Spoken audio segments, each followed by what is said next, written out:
बहुत समय पहले की बात है। भारत के हृदय स्थल में एक छोटा सा गांव बसा था जिसका नाम था रामपुर।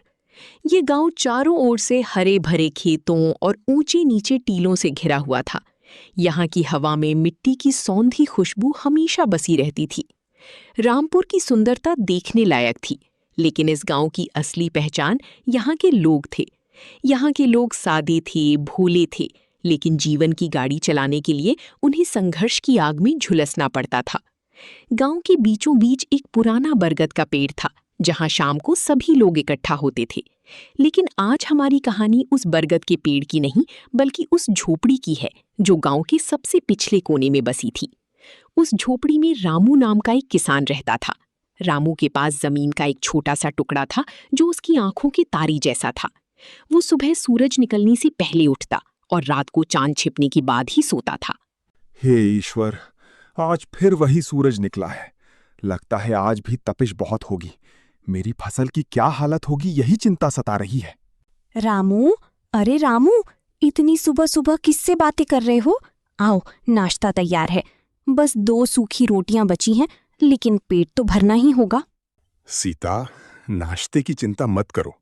चिंता तो इस बात की है कि अगर बारिश नहीं हुई तो अगले महीने साहूकार का ब्याज कैसे चुकाएंगे। मेरे पास तो अब देने के लिए कुछ बचा ही नहीं है। भगवान भरोसा है रामू, हम मेहनत करते हैं, वो देखता है। तुम चिंता मत करो, बस खेत की देखभाल करो।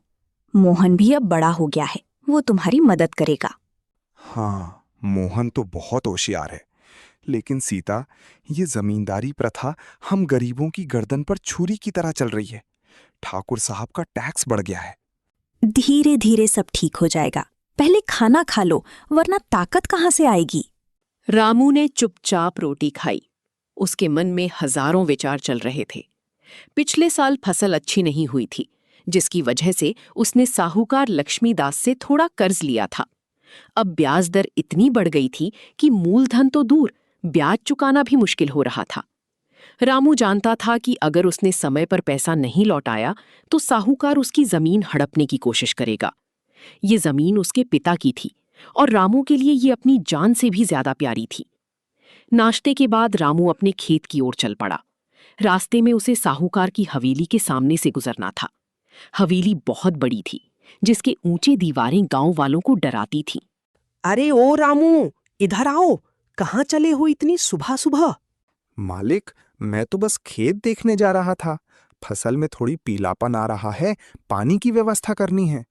फसल की चिंता बाद में करना, पहले मेरी चिंता करो। तुम्हारे कर्ज की तारीख तो कल ही बीत गई है। मेरे हिसाब से तुम्हारे ऊपर अब 5,000 रुपए बकाया है। मालिक, मैंने तो कहा था ना कि फसल कटने के बाद सब चुका दूंगा। इस बार सूखा पड़ा है, उत्पादन कम होगा। थोड़ा समय और दे दीजिए। समय? समय की कीमत होती है रामू। मेरा पैसा खाली नहीं बैठता। अगर कल तक आधा पैसा नहीं मिला तो समझ लेना तुम्हारी जमीन पर मेरा कब्जा हो जाएगा। कानून मेरे पक्ष में है। मालिक, रहम कीजिए। मेरे बच्चे क्या खाएंगे? ये जमीन ही तो हमारा सहारा है। मुझे उससे मतलब नहीं। कल तक पैसा चाहिए, वरना वकील भेज दूंगा। जाओ अब, मेरा समय बर्बाद मत करो। साहूकार की कठोर बातों ने रामू के दिल को चीर दिया। वो भारी कदमों से अपने खेत की ओर बढ़ा। खेत सूखा पड़ा था, मिट्टी में दरारें पड़ गई थीं, जैसे प्यास से तड़पती हुई धरती चीख रही हो। रामू ने खेत के बीचों बीच खड़े होकर चारों तरफ देखा।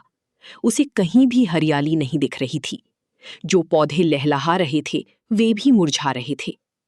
रामू ने घुटनों के बल बैठकर मिट्टी को मुट्ठी में लिया।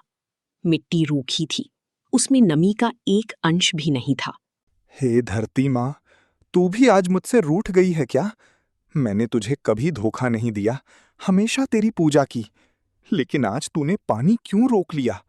अगर बारिश नहीं हुई तो मेरा सब कुछ खत्म हो जाएगा। पिताजी, पिताजी, मैं पानी वाली नहर से आ रहा हूँ।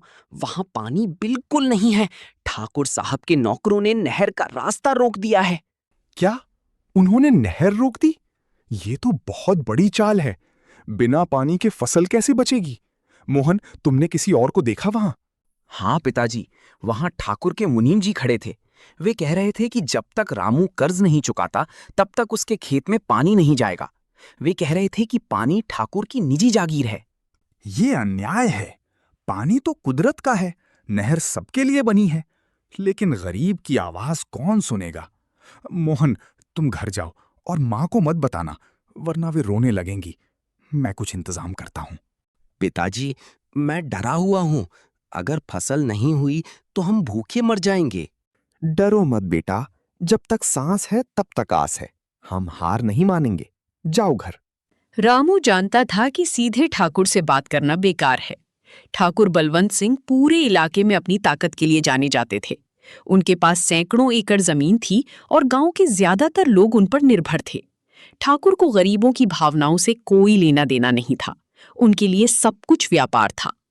शाम को रामू ने सोचा कि क्यों ना एक बार ठाकुर से मिलकर गुहार लगाई जाए, शायद इंसानियत बाकी हो। वो सीधा ठाकुर की हवेली की मुख्य द्वार पर पहुंचा। वहां 2 बड़े बड़े पहरेदार खड़े थे।